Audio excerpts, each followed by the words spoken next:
welcome to Screen Speak. It is the podcast that is all about movies, life, and so much more. I'm Jordan Anderson. Anderson, that's S-O-N. I feel like I always have to say that anytime I say my last name, but when you have a last name as generic as mine, you end up having to do that. So other Andersons out there can relate to that. But anywho, that doesn't matter. I'm Jordan Anderson. This is my podcast, and you're here, and for that, I am very thankful and appreciative. If you have not done so already, can you please go ahead and hit the follow button on whatever you're listening to this on, whether it's Spotify, Google Podcasts, Apple Podcasts, whatever podcast service that you're choosing to listen to Screen Speak on. Please go ahead and hit the follow button, download episodes if you are inclined to do so. And you can also check out the Instagram for the podcast, which is just simply titled @ScreenSpeak Podcast. It's very simple. Load Instagram, you search Screen Speak, you see the logo that you see on the podcast that you're listening to right now, and you'll be like, oh, okay, it's the same thing. And there's things that I talk about on movies, and I give little teasers to certain things I'm working on, and other little fun tidbits here and there. I'll be honest, I still am always, I feel like I'm always on the learning curve when it comes to Instagram. I get it.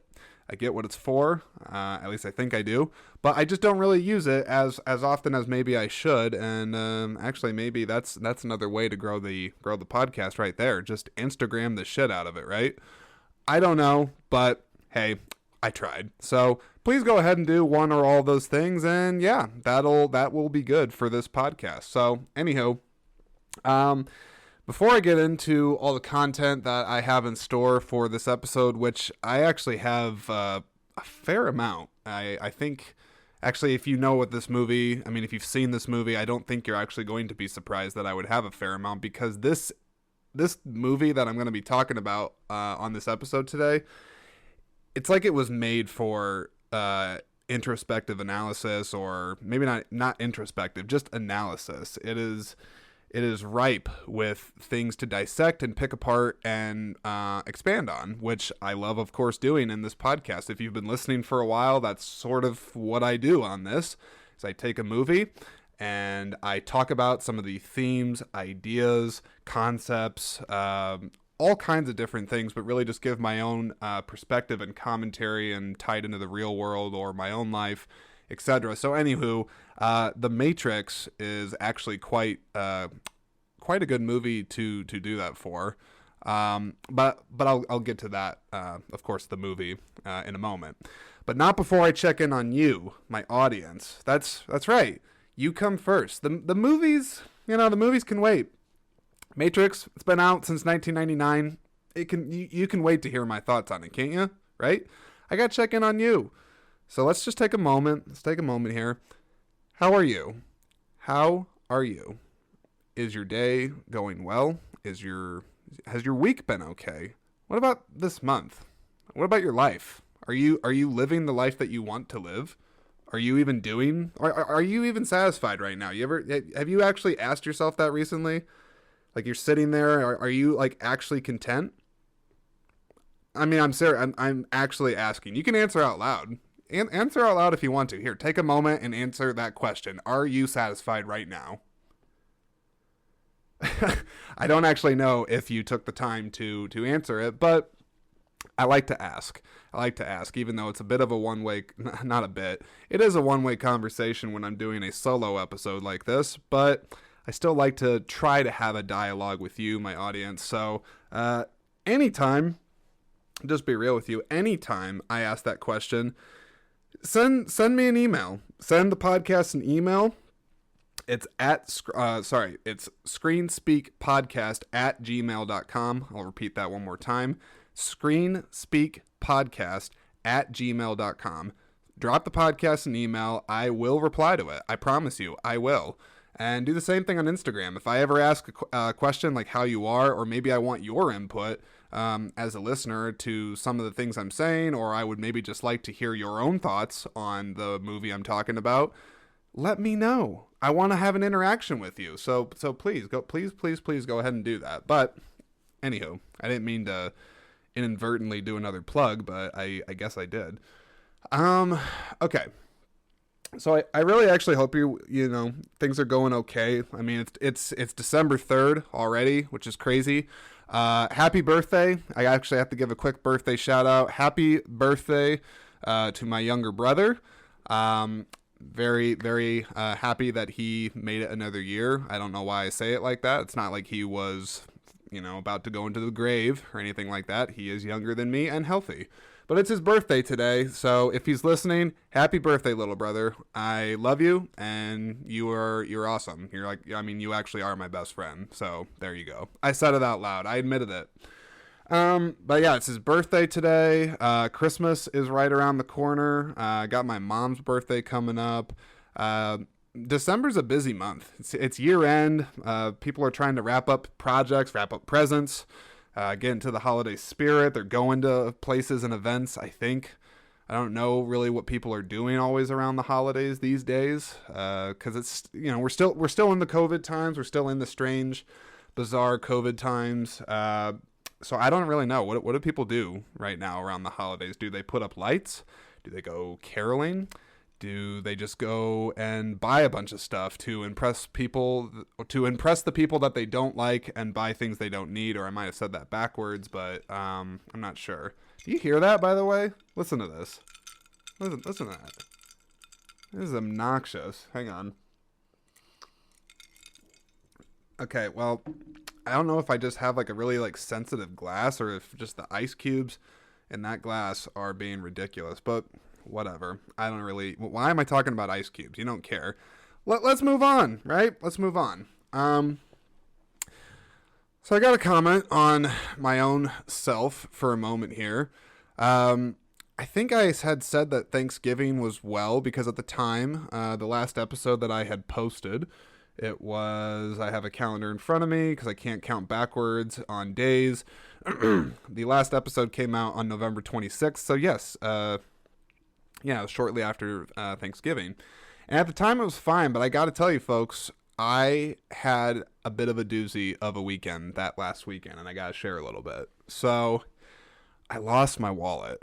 I don't know where it's at. So whoever has my wallet, or if it's just in the crack of a couch or wherever, I hope it gets found and nobody does anything to it. But I lost my wallet, and let me tell you, as if you didn't need to, I mean, you don't even need to have me tell you, but it should be common sense. Don't do it. Do not lose your wallet. It is a bad idea, and I'll tell you why. Because in this day and age where we're so digitally dependent on financial things, because there's a lot of online banking and things like that now, it was terrible. I had to like reorder like several cards. I had to reset up automatic transfers, close an account, open an account. I have to try to get a new ID, which I had no idea how much of a headache that would be. I've gone to the DOT before, and it's never been that big of an issue. You usually show up, usually get some type of a ticket, wait in line like a sheep, sit around a bunch of unwashed masses, and I don't know. There's always sometimes a weird person at the DOT or DMV. Do they say that anymore? Because like I know what DOT stands for, Department of Transportation, and I believe DMV is like the Department of Motor Vehicles. But are they one and the same? Am I an idiot? I don't know. But anywho, I didn't think it was that hard of a process, but boy was I mistaken. Apparently, you have to have an appointment prior. So just to let you know, if you're in the state of Iowa and you lose your license and you need a replacement, don't just try to walk in, even though they say loosely on the website that you can do it. But don't try to do that because you will likely get denied, or in my case, you'll just have some heartless kiosk give you a little QR code on a ticket after saying that you don't have an appointment. And it's essentially the equivalent of get out of the building. We are not going to see you for this 10-minute task, and come back in 3 weeks. And like that's it. So I realize I'm kind of complaining. I'm not trying to be negative about the whole thing. It's my fault. I lost the wallet. Like it's on me. I'm accountable. I'm accountable for my actions. I get it. But oh my God, I didn't think it would take that long. And so, yeah, I was just really stressed about it. I'm still kind of stressed about it. It's weird not having it. Um, but I guess it hasn't really been a problem so far, unless I get like pulled over by the police, in which case I actually asked a police officer that I know. I'm like, hey, if I got pulled over, like, what would I do? Am I gonna go to jail? Like, is this gonna be a problem? And he just said, no, like, as long as you have the ticket, or sorry, not ticket, the email or text that says, hey, you got an appointment coming up. You could show it to the officer that pulls you over, probably some insurance information and whatnot, and most of the times they should be understanding, because it's not 100% your fault that you have to wait 3 weeks.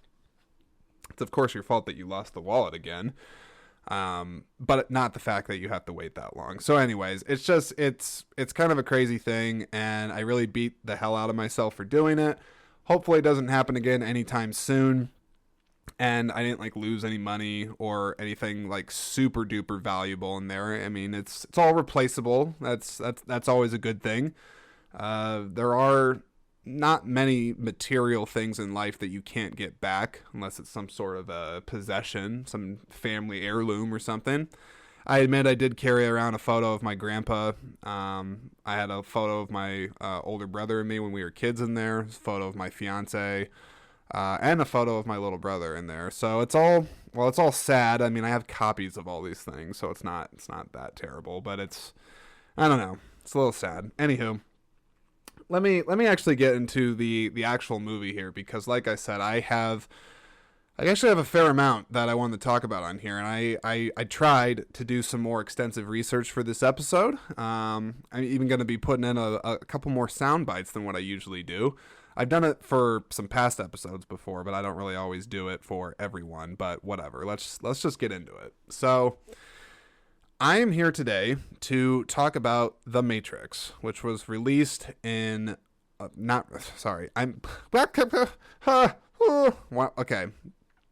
I'm not sure what those incoherent noises were, but I'm going to try and do that again. No edits. Here we go. I'm here to talk about The Matrix. It was released in... I keep saying in. It was released in. I'm trying to say it was released on.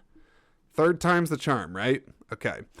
I'm here to talk about The Matrix. It was released on March 31st of 1999. Stars Keanu Reeves, Carrie-Anne Moss, Lawrence Fishburne, Hugo Weaving, and Joe Pantoliano, or however you say his last name. Joe, if you were listening, I'm sorry, I don't know how to say your last name, but I like you as an actor. You're actually really underrated in the movie Midnight Run, which people should definitely check that out if they haven't seen it.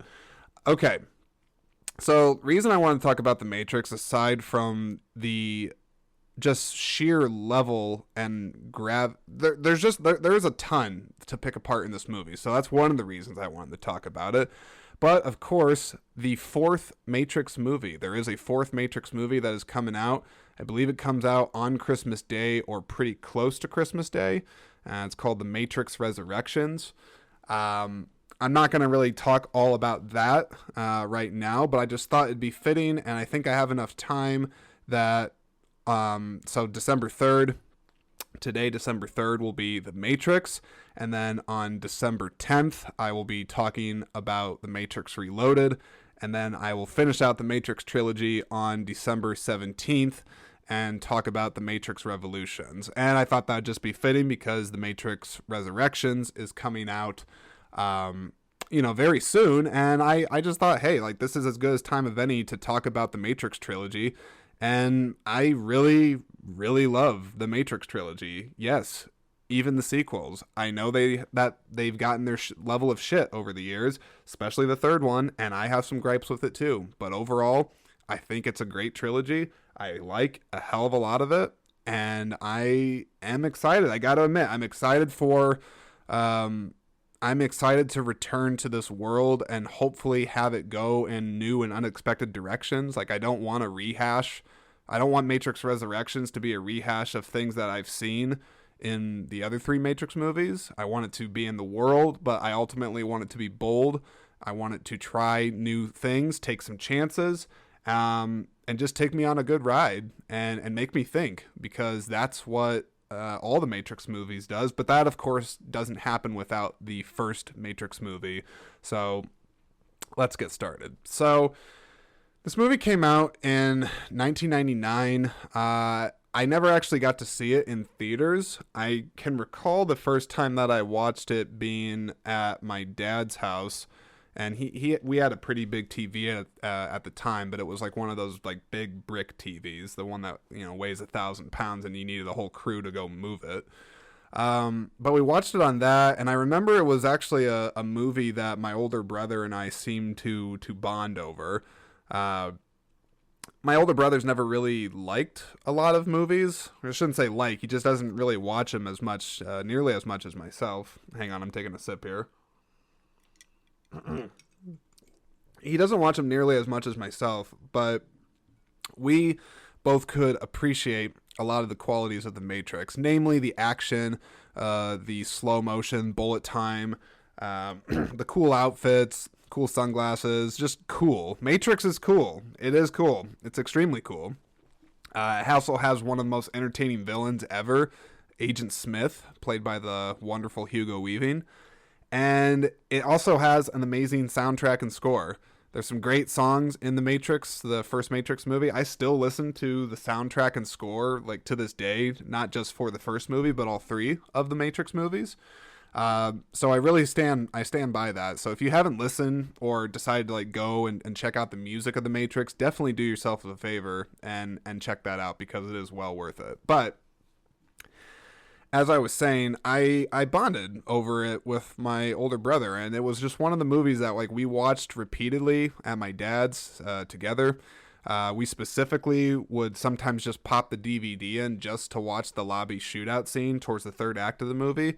And that scene is so badass. I mean, it is balls to the wall action. You got SWAT soldiers getting wasted left and right. You have people doing cartwheels with guns. You have that kick-ass song by the Propellers, I think is what it's called. I gotta look it up here. Let me see. The Matrix, of course.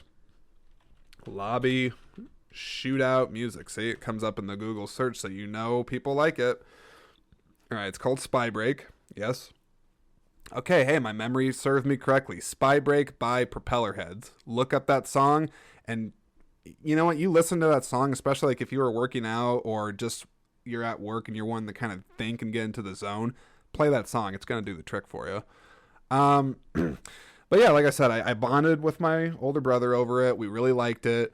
And from there, I just, I became a fan. I really became a fan. I think that was like my first also real exposure to Keanu Reeves. Maybe Point Break before, I think I may have seen. But The Matrix put him on the map and put a lot of things on the map and really did a lot for, I think, culturally speaking, because this movie, aside from being wildly entertaining and original and thought-provoking and groundbreaking when it comes to its special effects and the technology that went into it, did a lot for the stunt community. And I would also say, from a philosophical and education standpoint, this is a movie that has been used in several film schools across the country. There's a lot of universities and education centers that still to this day will reference The Matrix or use it in like philosophy classes and other. I think it's used in a handful of things. I think psychiatrists have like even referenced it, because there is a lot of metaphors and symbolisms and ideas, and there's a lot to pick apart in this, and I promise I will be able to articulate it in this one. I did not want to have a stumbling, bumbling episode where I was like, even though whatever that was, see, it says that seemed to be like that, but no, I won't do that much. Hopefully, not at all. Okay. But yeah, there's a big cultural impact that this movie has, and it still has it to this day. And weirdly enough, I think The Matrix, most people will reference the first one. That some of the more hardcore fans might reference the sequels, but a lot of people can still see a lot of the tie-ins that the first Matrix has to today. Living in a simulated reality, being distracted by technology, being ruled by machines. There are ideas and theories that are played out in this movie that on a eerie and I guess disturbing level are relevant still to this day. And in fact, you could also argue too that the Matrix predicted certain things that you're seeing in today's times. So it's very, very interesting. And with that, I think I have to start this by telling you, the audience, right now, that I just want you free your mind. First, the first step towards freeing your mind is talking about virtual reality. What is real? How do you define real? If you're talking about what you can feel, what you can smell, what you can taste and see, then real is simply electrical signals interpreted by your brain. And what it is meaning today, how it plays a part in our lives today. What is it? Is virtual reality strictly a technological thing? Is what I'm trying to say. Is it physical? Is it spiritual? Is it philosophical? Let's pick this apart a little bit. So, firstly, according to Virtual Reality Society, I'll be honest, I don't know if this is the top virtual reality thing, but it seemed okay when I pulled it up online. But if you look up what virtual reality means, it says the following. So the definition of virtual reality comes naturally from the definitions for both virtual and reality. Duh. The definition of virtual is near and reality is what we experience as human beings. So the term virtual reality basically means near reality. This, of course, could mean anything, but usually refers to the specific type of reality emulation. And there's a definition here in technical terms. Let's see if I can even comprehend this. In technical terms, answering what is virtual reality in technical terms is straightforward. Virtual reality is the term used to describe a three-dimensional computer-generated environment which can be explored and interacted with by a person. That person becomes part of this virtual world or is immersed within this environment and whilst there is able to manipulate objects or perform a series of actions. I think I understood that relatively well.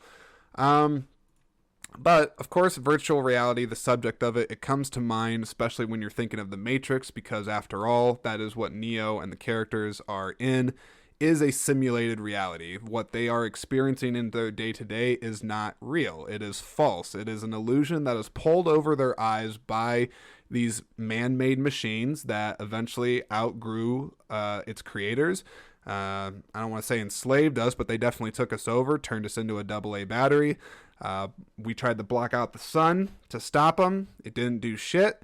They just turned us into batteries, and we got put into these little baby pod farms and literally sucked dry of energy. It's actually really disturbing when they show that in the movie. There's that eerie scene where it shows that baby being fed melted dead babies or something. It's messed up.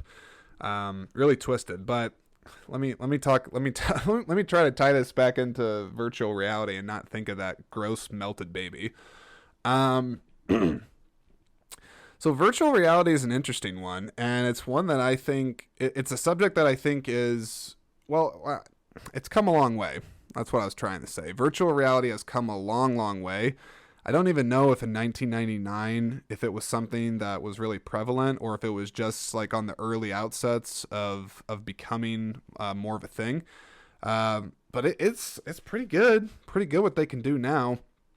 I haven't really had a chance to like play around with like Oculus Rifts or some of the more expensive VR equipment, but I've had my fair share of it.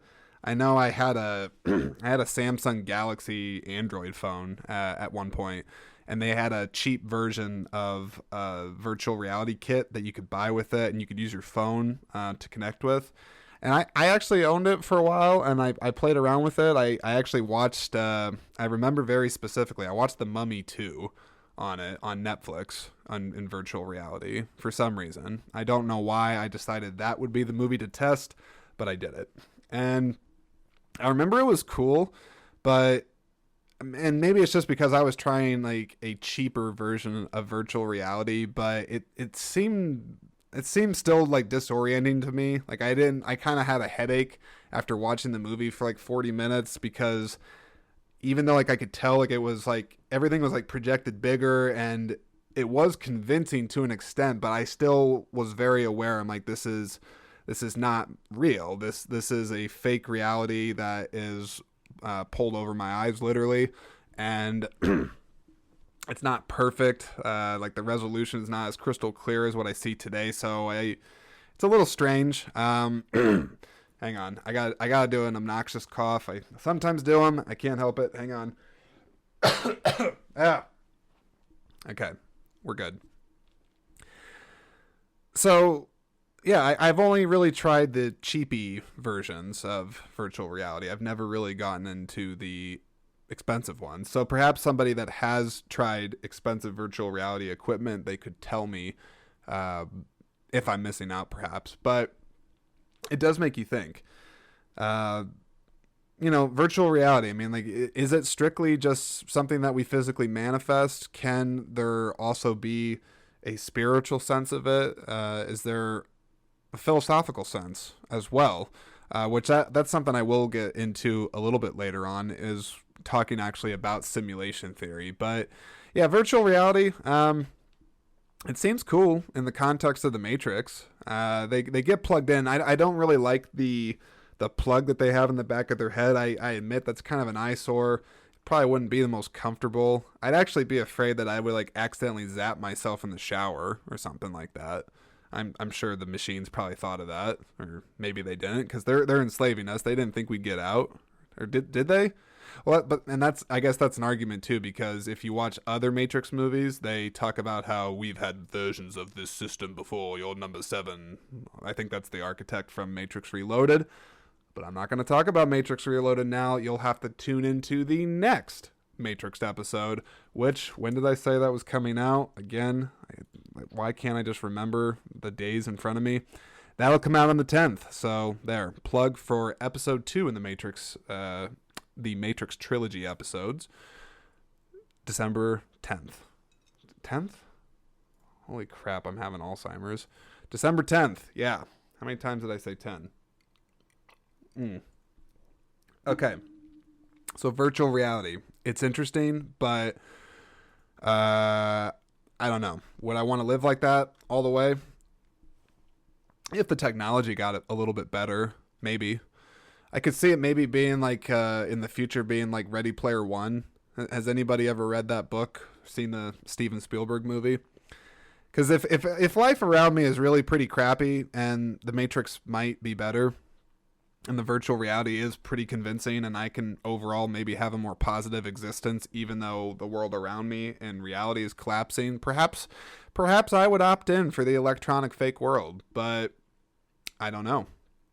And in another way, if you think about it, we already have kind of adopted it to an extent. I comment on it often when I go out to dinner, or even if I'm sitting in a room full of people. You'll hear crickets because people will have their wireless headphones in. They'll be staring at their phones. Literally, their life is tied to a screen, and they're obsessed with it. They're looking at news feeds. They're opening up apps. They're conducting their entire lives practically on these damn screens. So in a way, isn't that kind of virtual reality? Is that not another form of it when you're vicariously living through a device and a screen? I don't know. It's one of many things I think I want people to think about. It's certainly something I think about. And do I have an answer for that?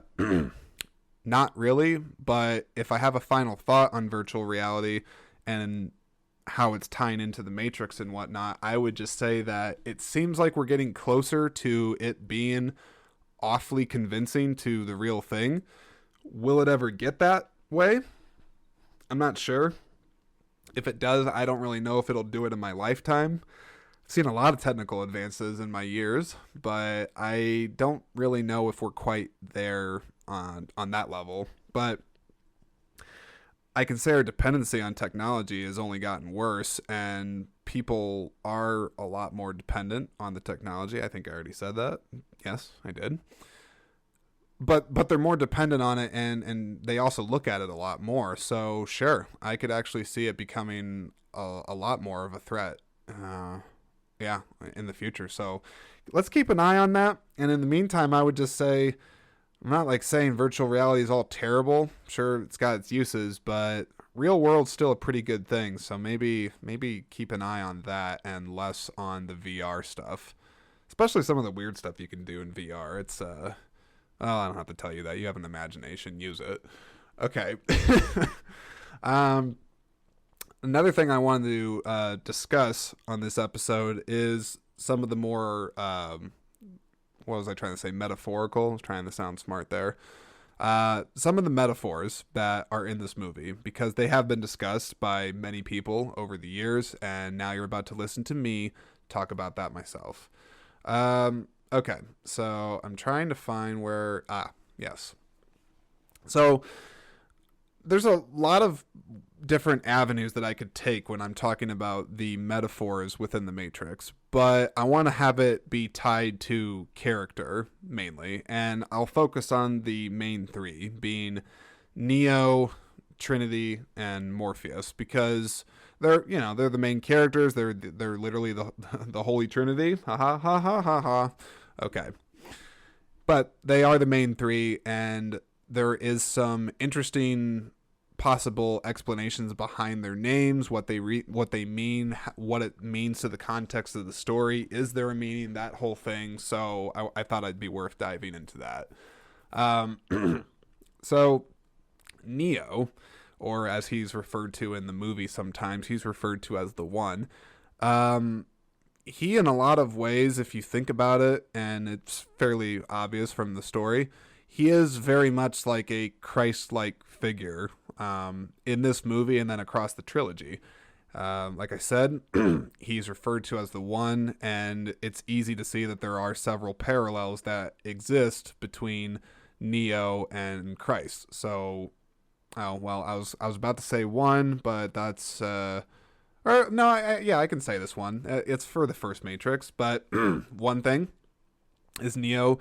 If you recall, at the end of the first Matrix, spoiler, he does get killed briefly by Agent Smith, and he gets resurrected at the end of the first Matrix, which at that point that kind of seals the deal, so to speak, about him being the savior of the human race. I believe Morpheus has that moment where he's just like, he's beginning to believe, or no, he says he is the One. Like he confirms it. That sounds nothing like Lawrence Fishburne, by the way. So he gets resurrected, just like Christ. He's earthly and godly, just like Christ. He has an understanding that he has a purpose beyond himself, just like Christ. And he also slowly begins to uncover and understand that his own ability is transcendence. It goes beyond this world. It can affect the next. There's more parallels that get drawn there. That's more down into the sequels, whatever. And then even even his name, Thomas Anderson, that's his actual name. Neo is just his hacker alias. But even Thomas is, if you look at the scripture, it suggests that the New Testament figure of the disciplined Thomas who won't believe in Christ's resurrection until he sees proof with his own eyes. Okay. Did that? Oh, I thought I was onto something there. Maybe not. Wait, no. Yes, I am. Why am I second guessing myself so much on this? Believe in yourself. Believe. That's not Lawrence Fishburne. That's just me doing bad Lawrence Fishburne. Okay. But yeah, Neo makes a lot of connections to, seeing is believing or believing is seen, vice versa, perhaps. He has to be tested also in a way, just like Christ. So there's a lot of religious metaphors between the character of Neo and Jesus Christ. So that's certainly an interesting one. But then if we move over to Trinity, so Trinity, there's also some Christian connections there, or some religious overtones possibly. I mean, the name. So the name Trinity, it carries it carries a host of Christian connotations. That's an interesting word, connotations. So I'm gonna read a little bit right here just about Trinity because it's interesting. So, the Trinity in Christian theology represents the unity of God, Jesus Christ, and the Holy Spirit. So, in other words, the Father, Son, and Holy Ghost. And according to a Christian view of salvation, we can receive eternal life through the Trinity. So, just as the Holy Trinity acts as the center of the Catholic religion, the Matrix is in many ways united by the relationship that develops between Trinity and Neo. It's kind of interesting. And furthermore, this article goes on to explain that God is the only Savior who offers us salvation, and he offers it through Jesus Christ, whom we can only come to know through the power of the Holy Spirit. And in the Matrix, Trinity serves as a uniting force, the one who gives us access to Neo. So that's really interesting. It's very, very interesting. And it actually blows my mind a little bit how many different ways there are to pick a movie like this apart. And you have to give credit to the Wachowskis for their writing on this, because they came up with all this. They came up with this entire universe. I don't want to say from scratch, but they have, of course, their influences, and they most definitely were influenced by religion and philosophy and cyberpunk and all kinds of things, but it is still original. And so I do think the Wachowskis, they're geniuses. They're geniuses. They're able to come up with all this. And I guess if I ever got to meet them, if I ever got to meet one or both of them, I would definitely ask like how much of this was intentional for there to be this much interpretation of their movies. Did they ever think that this would be a thing? Or I mean, maybe they were just really damn good writers and they just saw all the nuance and wrote enough of it that even maybe they didn't know all the answers to it. I don't know. It's well, it's certainly interesting to think about. But yeah, Trinity, there's some religious overtones there.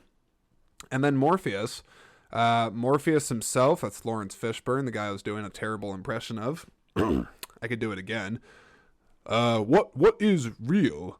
How do you define real?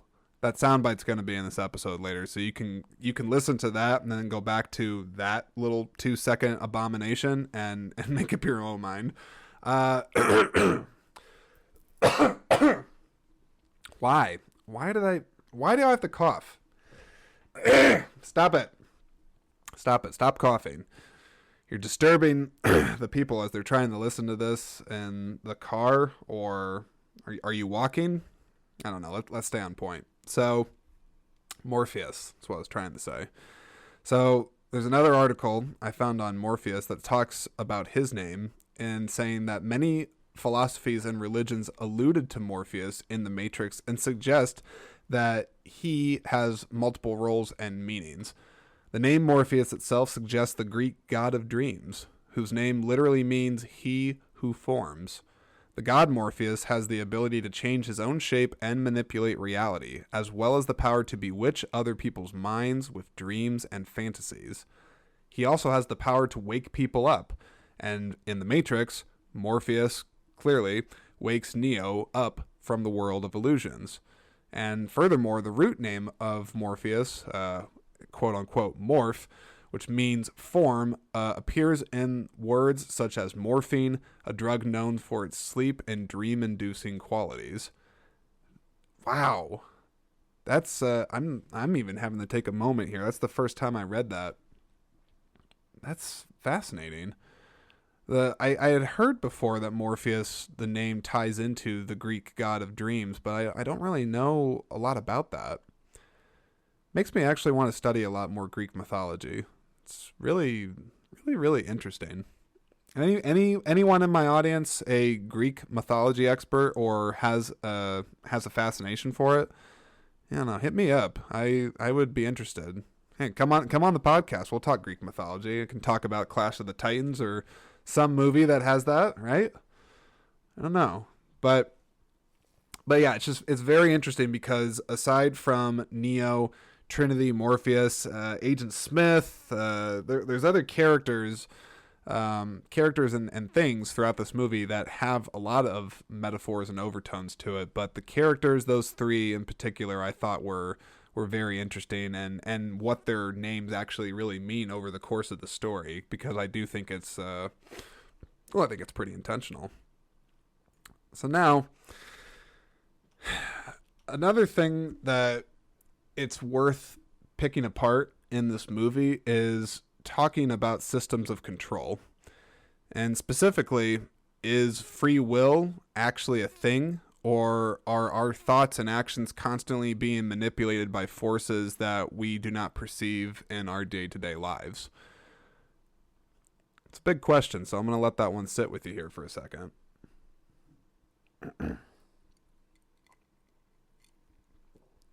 Yeah, it's a big question.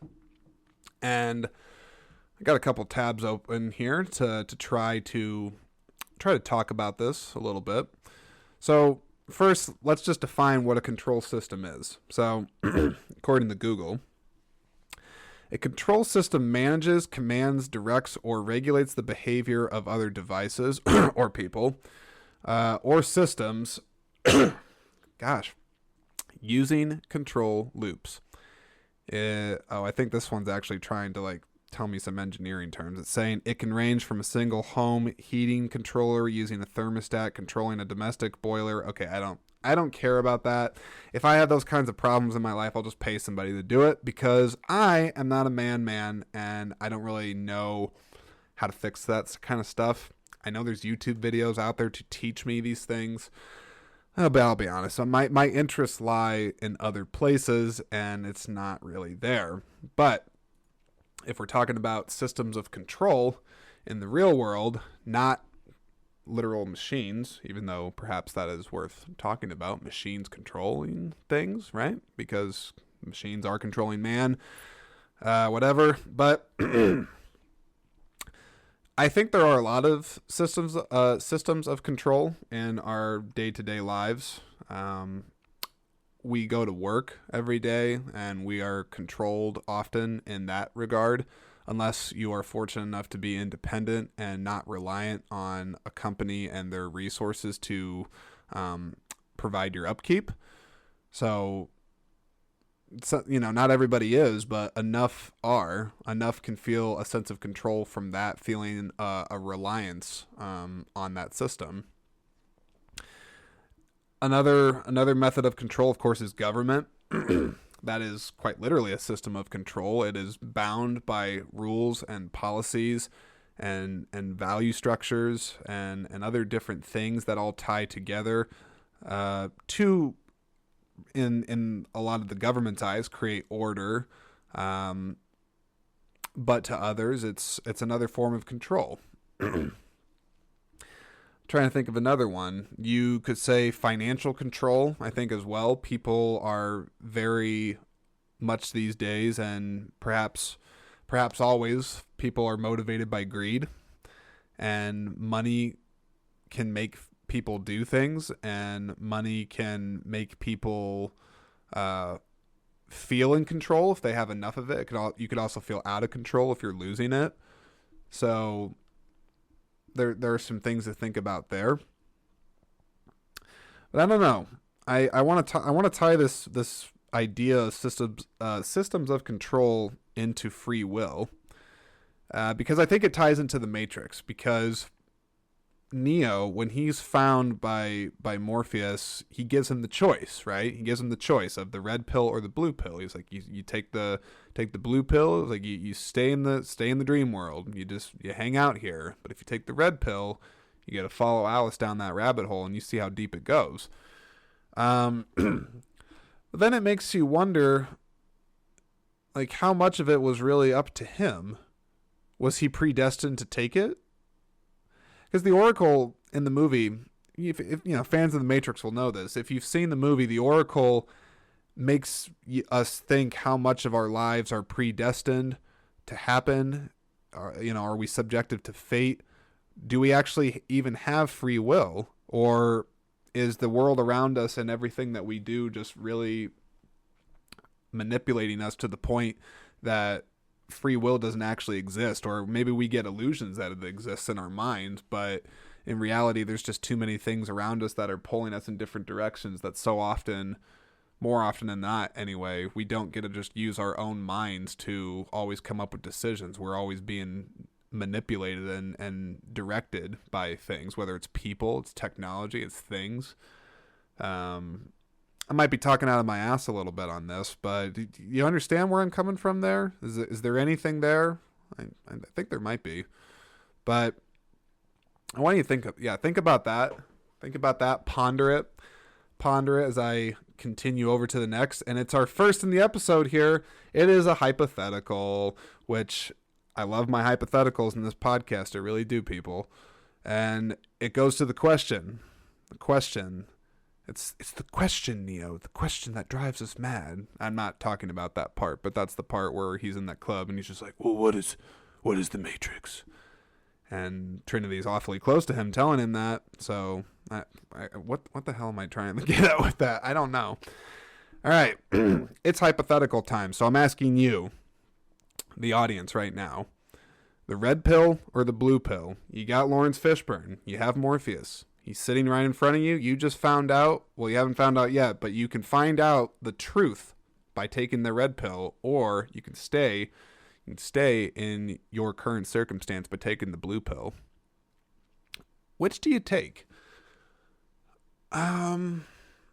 While you're thinking about that, I'm going to take a quick sip here, and apparently the ice cubes are gone here, so there's no more of that terrible ice distraction. So, one moment. You think about that question while I take a sip.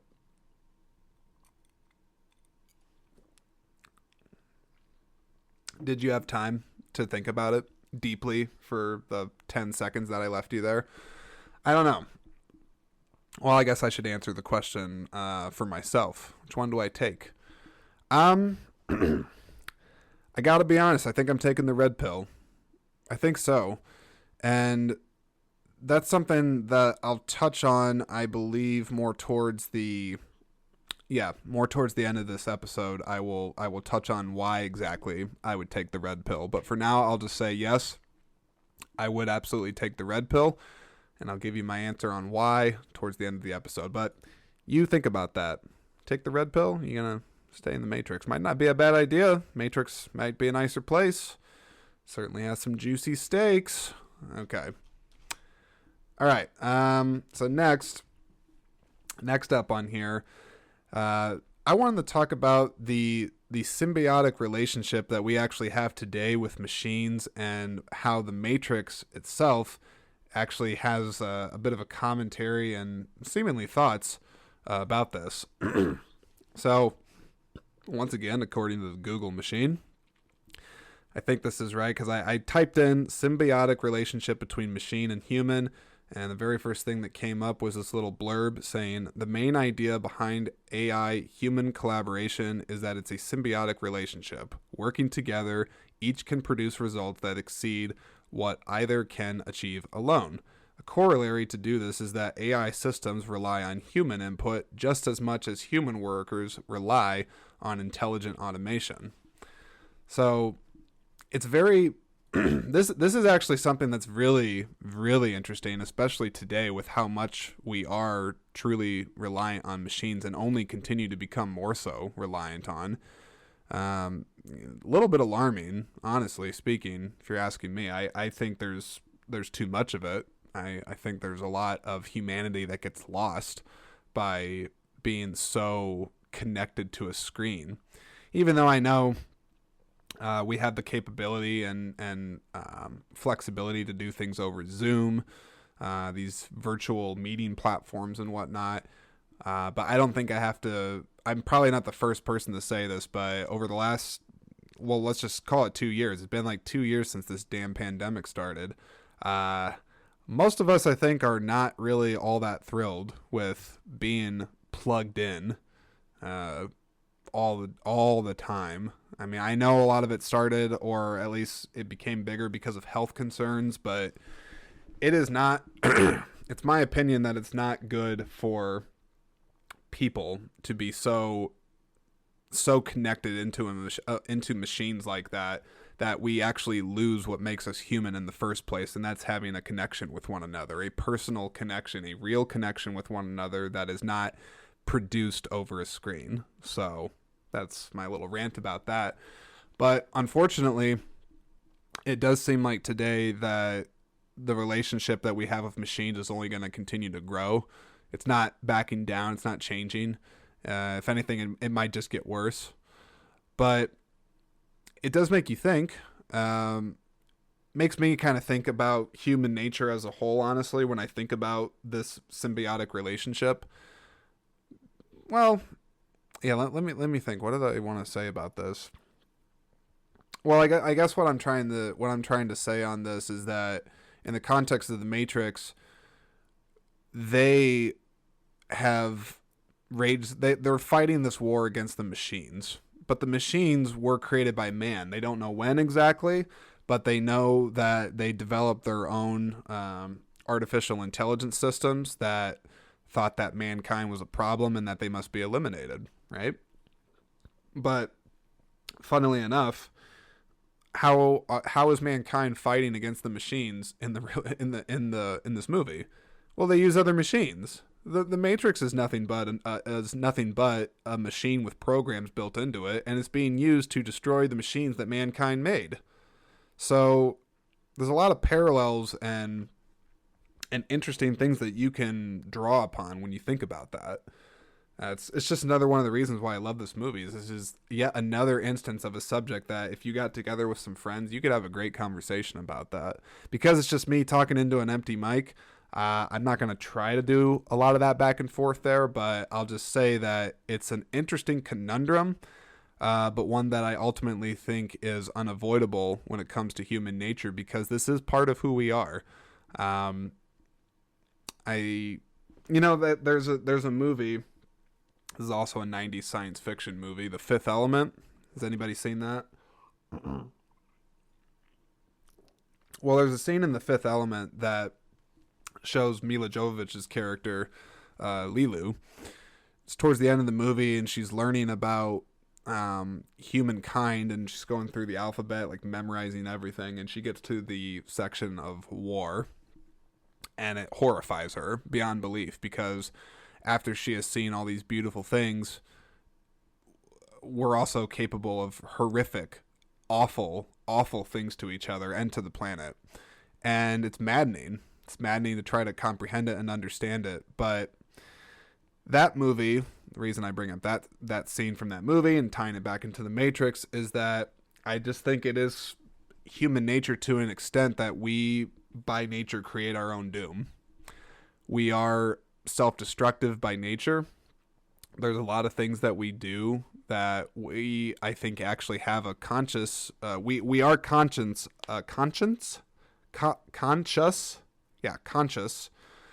of the fact that not everything we are doing is good for ourselves and for the planet and the environment, but yet we continue to do it anyway. And you might ask why. I would just say a lot of it's probably due to convenience, laziness,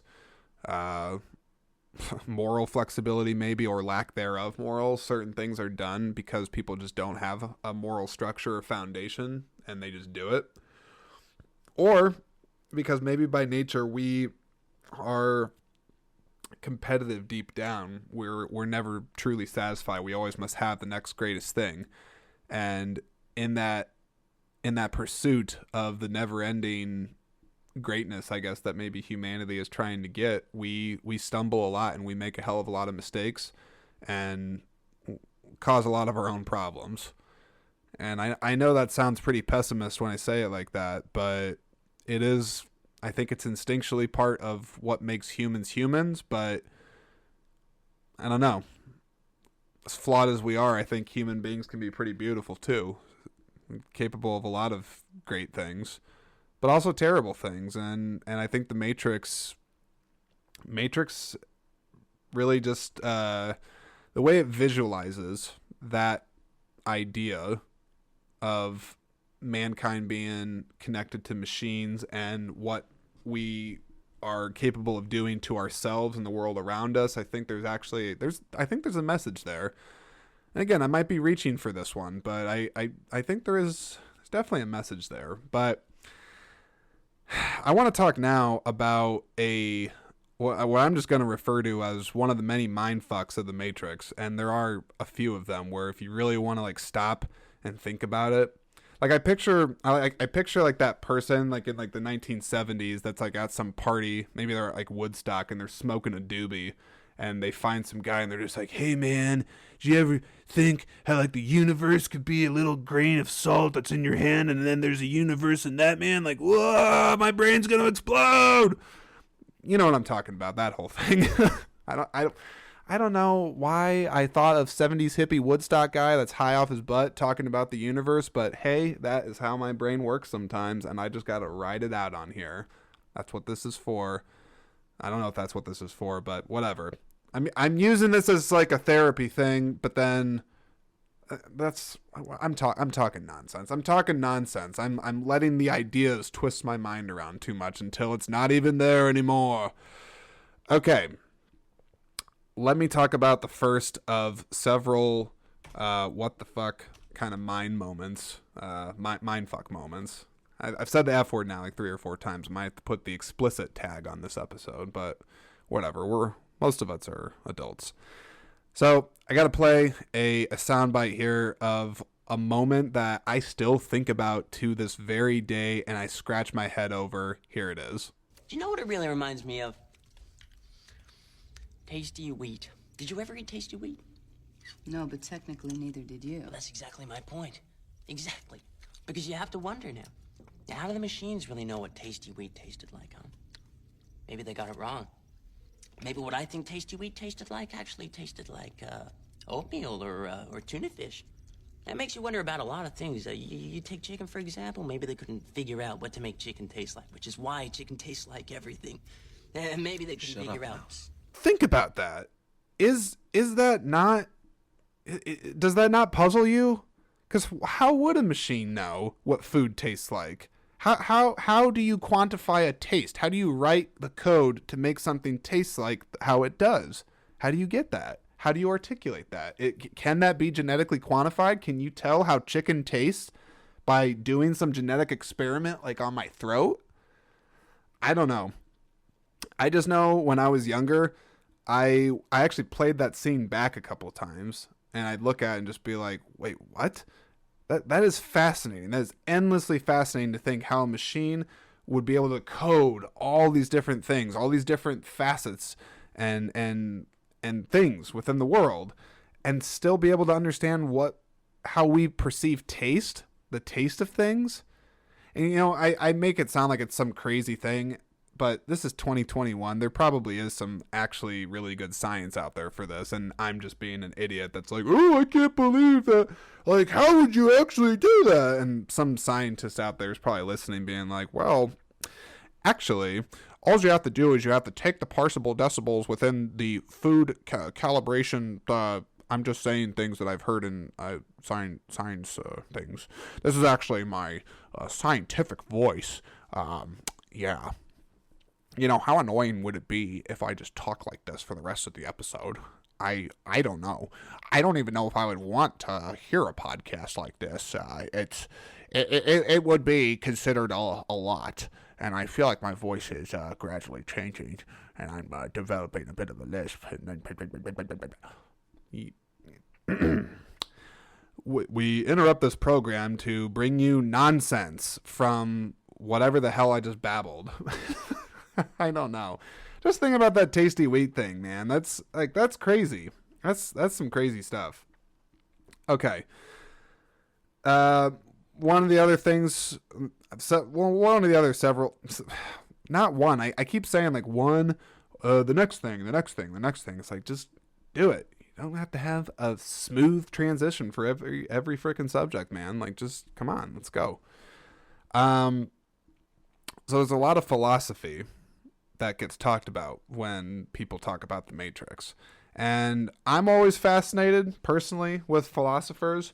I don't actually know if there's any really famous ones right now. I feel like most of the time, like, if anybody is ever talking about philosophers, they always refer to Socrates, right?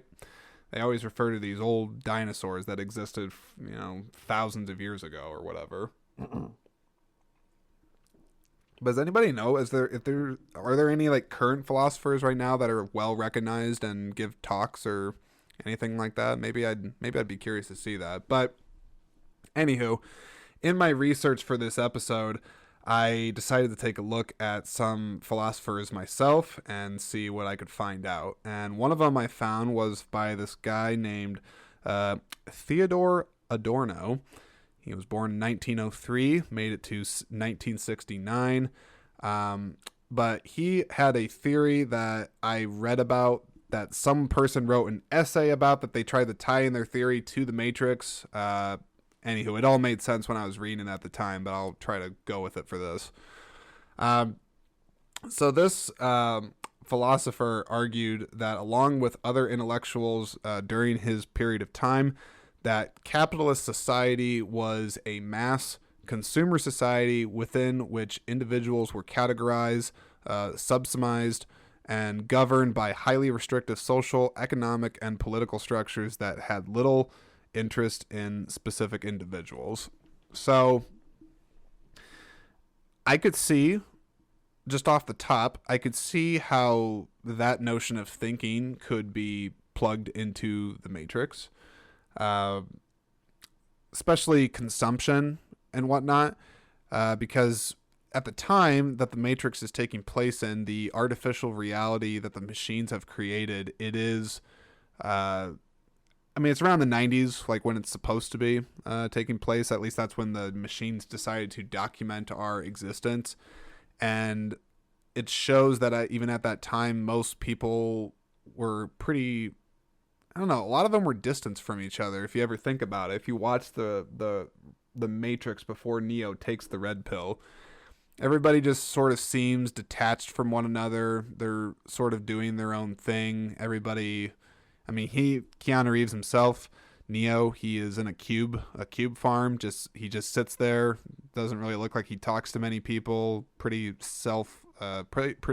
isolated individual, but he lives vicariously a double life on the internet as the hacker known as Neo. But I don't know, this Ordono guy, Adorno, am I saying that right? I don't know, Adorno, I'll call him that, Mr. Ordono. Well, what he's talking about is interesting. I find it very interesting anyway, because I think maybe it's perhaps another thing that the Matrix is commenting on, is that we put a hell of a lot of value on capitalistic things over the actual value that a human has. I think there's maybe some things to be said there. So yeah, think about that while I jump over to this next philosopher named Jean Baudrillard. Am I saying his name right? Well, this is another philosopher that got mentioned a couple of times in these deep matrix analysis papers that I was looking at. And this guy said that he believed that society had become so saturated with these simulacra. I don't know if I'm saying that right. Our lives becoming so saturated with the constructs of society that all meaning was becoming meaningless by being infinitely mutable. He called this phenomenon the procession of simulacra. Well, speaking of simulacra, I'm definitely probably not saying that right, but lack of meaning, is there something there? I'll be honest, I'm not probably smart enough to really dive into that one. I'm sorry, I didn't have the time to read 12 essay papers on this, okay? But look up both those philosophers and maybe you'll be intrigued by what they think, and maybe think about it in the context of the Matrix, or dare I say the real world. And actually, that's a point. That's a point that I'll bring up. We could all stand to do more philosophizing. Holy crap, I don't think that's a word. We could all stand to be a bit more introspective, and whatever the opposite of that is for looking on things on the outside. Extrospective, is that even a word? Probably not. The point is that we should be taking the time to question the world around us. don't just take everything at face value. I think The Matrix actually has some things to say about that as well. Not just assuming things, not being a part of a routine. I don't know. It's that's kind of an interesting one to think about. I'm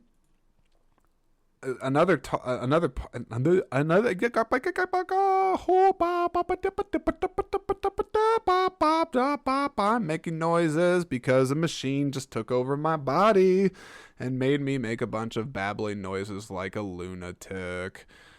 Okay, assuming you're still listening and didn't shut the psychobabble off. Another thing that I thought that was interesting about this is talking about... I just realized I already talked about that. No, here it is. Simulation theory, right? Simulation theory. This is something I hear get talked about. I think Joe Rogan's actually mentioned it on his podcast every once in a while. I admit I have not lost my marbles enough to really dive into this and question my reality, but essentially what it is, if anybody's interested, the simulation hypothesis, it's a proposal regarding the nature of regarding the nature of existence, which posits like short for hypothesize, whatever, posits that all of existence is an artificial simulation, such as a computer simulation. And this is actually relatively interesting, because there's actually like a fair amount of people that have spent a lot of time writing about this. They talk about how computers work, tying it into dreaming, talking about all the philosophical and religious implications. There's a lot to actually talk about when it comes to simulation theory, or a simulated reality. Mostly, I would assume they're talking about quantum computers or something along those lines to make it be convincing, because it would certainly have to be convincing to be able to not be able to distinguish what is real from what is true reality. And this is, I'm reading another thing about it right here. It says that simulated reality, it could contain conscious minds that may or may not know that they live inside a simulation. So that is definitely the Matrix. And then this, hang on, it's saying here, so this is quite different from the current technologically achievable concept of virtual reality. Yeah, because in a virtual reality concept, we are aware that we are plugging into something. Whereas if it's a simulated reality, in this case, it's saying that we're conscious, I don't know why I can't say that, but that we don't have control over it and that we are unwillingly a participant of it. I don't really know what to think about that. I'm just not well versed enough in that subject to be real with you. I'm sure if I actually took the time to read somebody that took a lot of time to research it, or did some more research myself, I could possibly come up with a better viewpoint on this. But what I'll say is I don't really buy it like right now myself. I mean, like I know I feel pain, and even pain could be a fake sensation and whatnot, but I don't know. I've seen and done enough things in this life that if it was really fake, well, then what would the real world be if it's not this? Like what would it be? Is it better than this? Is it worse? Does it even take on this shape, or is it like in another dimension? I couldn't begin to tell you, but somebody that knows simulation theory, can you let me know like what you're thinking about this? Because it is blowing my melon right now, and I don't have the time nor the articulate. I can't even be articulate. I can't even be articulate about it. I can't. So with that, I'm gonna move on to the next thing on here, because I told you there's a lot on this movie. This one I absolutely think is worth dissecting a little bit, and that's talking about distraction that is intentionally produced in order to make you become a more obedient person and be a producer. So let me give you an example. I said it before in this episode that there's a philosopher, one of the ones I had mentioned earlier, that talks about how capitalism dominates, and a lot of people view their identity based off capitalism. They view their success based off capitalism, from monetary things, from material things. And it's strange because as life has advanced and continued to evolve with social media and Bitcoin and all these different things that all are revolved around technology, I feel like we have become increasingly distracted with the technology and possibly even brainwashed to a certain extent to produce, get more. Advertisements. I mean, for God's sakes, advertisements are everywhere. You can't even go out. I can't go anywhere without seeing one. They're in the car. They're on my phone. They're on the TV. Hell, even movies. I love movies, but there's advertisements that are hidden in movies. It's everywhere. But I'm not trying to like complain and bitch about advertisements. What I'm trying to say is that there's just an awful lot of distraction and things going on right now. And I say the conspiracy theorist in me speculates a bit that some of this, maybe more than some of this, is done intentionally so by design, so that we are so focused on wanting products and things over real experiences with each other that don't have a monetary value attached with it. That's part of the downfall and I guess beauty of capitalism. It helps people stay motivated by being greedy and not having real world value, just placing all value in material over actual life. And I also think if you really want to get dark and conspiratorial about it, you could also argue that all these distractions that are out there are also intentionally done so to make you be obedient, to make you fall in line, to make you rely on systems, to become dependent on a system, right? Become dependent on a system and get used to the quote unquote, the routine, right? I think there's a lot that you could say about that. And some of it actually, I think honestly rings true.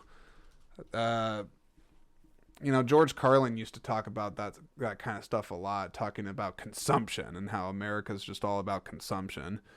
And I think he's got a point, for sure. I think he does have a point, but anywho, yeah, it's just something I think about. It alarms me a little bit, makes me doubtful sometimes about the future. I sometimes worry that I am like an old soul where I want real experiences with real people and real things. Has anybody seen the movie Almost Famous? Like when Russell, he's all upset and frustrated by the reality around him, everything being fake, and he's just like, I just want real. I want real, man. I want real. But that, I don't know. I feel like that a lot of the times. I'm aware that there's a lot of things that are trying to draw my attention, draw my gaze, and it's doing it just to get my money. They want my money. That's what they want. They want my money. They want my business. I know what they want. They can say it in 20 different ways, and I still know at the end of the day, I'm like, I know what you want. You want my money. I'm not saying I won't give it to you. I might want what you got, but at the same time, if I'm not careful and if we're not careful, we're going to place too much damn value on things over people. And I think The Matrix actually has something to say about that. So that's what I was trying to say. Another interesting part that I got to comment on here is, oh, wait a minute. I had another philosopher that I wanted to talk about in here. There's another guy. I think this is a guy. Rene Descartes. Oh my gosh. Jordan, go back to college, get educated, or do something so that you don't sound like such a dipshit on the podcast. Okay, but Rene Descartes, whatever. I'm just gonna say Rene. It's easier. So Rene, this philosopher ties into the Matrix, I promise. They argued that the theory of innate knowledge and that all humans were born with knowledge through the higher power of God. Ooh, does this tie in? I'm sure it does. Someone that's more educated can tell me. Good Lord, am I meant to be? Am I meant to be an educated person? I just feel like I was sounding pretty good for a lot of this, and then I just sounded really dumb. I think I just got too much in my head because I couldn't pronounce that person's last name. It's making me feel like an idiot. Whatever. Actually, you know what? That'll tie into the next one. Maybe, it's problem with knowledge. That's what I'll say. The problem with knowledge, and I think this soundbite here is going to say exactly what I'm trying to say. You know, I know this steak doesn't exist. I know that when I put it in my mouth, the Matrix is telling my brain that it is juicy and delicious. After 9 years, you know what I realize?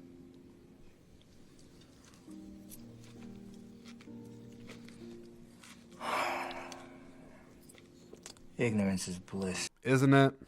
Isn't it, though? Ignorance sometimes, in my opinion, can be bliss. I have my little brother, actually. He quotes that to me fairly often. I think maybe he's quoting it from The Matrix, or maybe he just truly knows, because he's a very smart guy. He's a very smart guy, and I think it's almost maddening for him how smart he can be on certain things, and there's things he almost probably wishes that he could turn his brain off and not really think about. But it's hard for him to, because he's very smart. He has an engineer kind of brain. But for a average intelligence fellow like myself, somebody that's probably more street smart than anything else, I will tell you that, yeah, it can overwhelm me sometimes when I think about how much knowledge is truly out there in the world. And maybe the people in the Matrix feel like that. A lot of them probably feel a sense of despair or hopelessness because there's so much that they want to understand, but they never will. I mean, like I said, earlier in this episode, I said they don't even know what year it is when the machines came and kicked their ass and made them live in the sewers. They don't know. And maybe that's better. Maybe it's better that they don't know. Do we always need to know the truth? That's something else to think about too. I guess I'm just throwing a lot of just like, hey, think about this, think about this, think about this. But I don't know. That's it. Maybe I said this before. It's another reason why I love The Matrix and movies like this, is because I love just talking at great length about these types of subjects, and maybe you get to a resolution on it, or maybe you don't. But it keeps you engaged, and I think it helps keep you informed, and it helps just keep you on your toes. This kind of thinking, this kind of talk. And I really thank The Matrix for doing that. And I think it did it for a lot of people. I think it did. But going back to the problem with knowledge and what it does, it's it can be maddening trying to think about it all. That's something I get from social media. Social media, it can stress the hell out of me if I'm on it for too long. There's a million things that are going on. People are taking all this time. They're oversharing details. There's just so much. And a lot of it's like, it's not that I don't have interest in it. I do, but my brain's only capable of so much in a given day. And I have my own life to worry about. And I don't even have kids. One day I'll have kids, I suspect. But I don't have kids right now. And I have a hard enough time as this sometimes keeping up with all the information that's out there. And it's only gotten worse with the conveniences that technology has given us. So I don't know. Sometimes I look at the character of Cypher, him eating that glorious juicy steak, and if he had the option to go back to just being an ignorant sheep in the herd, well, I mean, he may be the asshole of the movie and a traitor, but I mean, I get it. I get it, Cypher. But at the same time, you also were a backstabbing POS, and you had that creepy date rapey moment with Trinity. So I don't really like him for that. But Joe Pantoliano, that's the actor's name I can't pronounce. Good actor, and you were a good POS in this movie. So love you, dude. Love you, Joe. That's what I'm trying to say. Okay, I got one more thought that I want to share on the first Matrix, and then I'm going to start to wind this down. The last thought that I want to talk about on this is Neo's inner need within himself to find the truth of things, because that is definitely something I think that's at the core of the Matrix, and it's certainly at the core of Neo throughout the entire trilogy.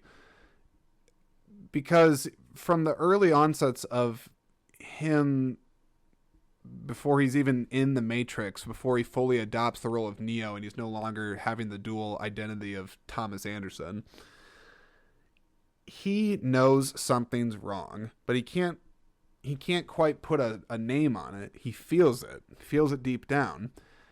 And he, in his own way, is trying to seek out truth. He's trying to find what's the answer? What is the answer to this gnawing feeling that he can't describe? Of course, it's the Matrix, and he eventually gets to figure out what the answer is for him, but that's something I think about actually often when it comes to my own self and my pursuit of fulfillment. I'm trying to be fulfilled to this day. I mean, I think we all are in a certain extent. Some may have awareness of it more so than others, or some may have hopefully attained it. Maybe they don't realize they have, but they have. And for those, I am truly happy. I am very happy for anybody that actually is able to be in the place they want to be at, and they damn well know it. That's great. But I think there's a lot of people out there that they get caught up in the routine. They get caught up in the system. They get caught up in what they have been raised and conditioned to do. And some of that has purpose, creates structure, creates systems, helps things function and keeps control on certain things where it needs to be by having that. But too much of that, I don't know. I don't think I always like it. I value being an individual, and I don't want to be somebody that conforms to everything that's told to me. I don't. Sometimes you don't always have a choice, or it feels that way. You gotta choose your battles, as they say. But it's something I relate very much with the character of Neo, is him trying to find truth. Even if that truth is painful, even if it is worse possibly than the circumstance he's in, there's peace that comes with truth. There's understanding, contentment that comes with knowing the truth of things. And I just think life is really short, and rather than waste away my days doing somebody else's version of what they define as success, or what they define as living a good life, they may very well not be mistaken, or, it's their opinion, but I know me. And I trust who I am. And while I'm going to fail, and probably fail often, I don't ever want to get caught up in a system of feeling like I don't have control over my life and I can't choose the course of my life. Like I should be able to determine where things go. It's not always predetermined for me, which that's something else they talk about in this movie. But for the case of Neo, I really admire that despite a lot of things, even himself having doubts telling him not to do it, he still can't fight the urge within, deep down within his real self to be truthful and live truthfully. I don't know if any of that made sense there, but I think I may have been onto something there. Maybe. Who knows? But with that said, I'm going to wrap this episode up. I really appreciate you all listening to my rambled thoughts on the first Matrix movie. I am going to talk about the next two Matrix movies, like I said, on December 10th and on December 17th, so look out for those. And I'll talk more about like the actual characters and the story of the Matrix more in the sequels. But for this first one, I really just wanted to expand and air out some thoughts I had on the philosophical ideas, spiritual ideas, and just interesting analysis that comes with this first movie. So that's what I wanted to do. And I hope that you enjoyed it. I really hope you did. So that's all I got for this episode. I will catch you all in the next one. And of course, I'll have an episode come out on this coming Sunday, so take a look out for that. But yeah, that's it. So thanks again, everybody, for coming by. Have a great weekend.